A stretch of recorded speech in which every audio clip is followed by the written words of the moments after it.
ఏ క్షణంలోనైనా మాజీ మంత్రి పోల్భుయిన అనిల్ కుమార్ యాదవ్ సైదాపురం వెళ్లే అవకాశం ఉంది.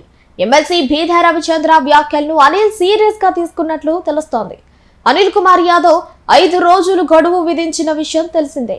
అక్రమ మైనింగ్ పై ఎప్పుడైనా వెళ్లి చూసుకోవచ్చని రవిచంద్ర చేసిన వ్యాఖ్యలు కాకలు రేపుతున్నాయి. పాకిస్తాన్ ఇండియా యుద్ధం వస్తుందో లేదో తెలీదు కానీ సైదాపురంలో మైనింగ్ వ్యవహారం ప్రకంపనలు రేపుతోంది.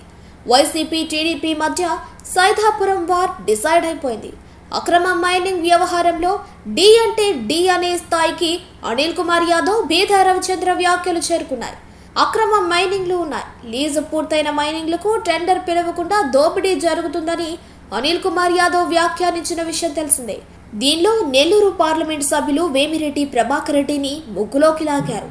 మైనింగ్ వ్యవహారంలో కర్త కర్మ క్రియ వేమిరెడ్డి అన్నట్టు అనిల్ చేసిన వ్యాఖ్యలకు బీదా కౌంటర్ ఇచ్చారు.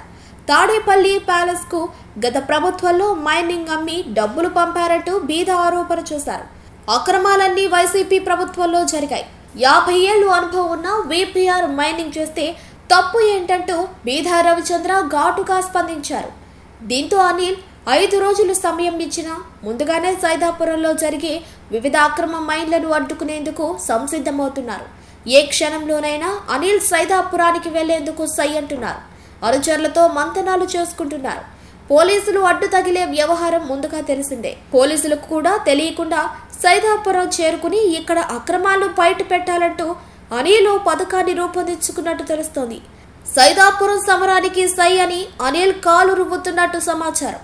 చూద్దాం, అనిల్ కుమార్ యాదవ్ సైదాపురం వెళ్తారా, పోలీసులు అడ్డుకుంటారా? వేచి చూడాలి మరి.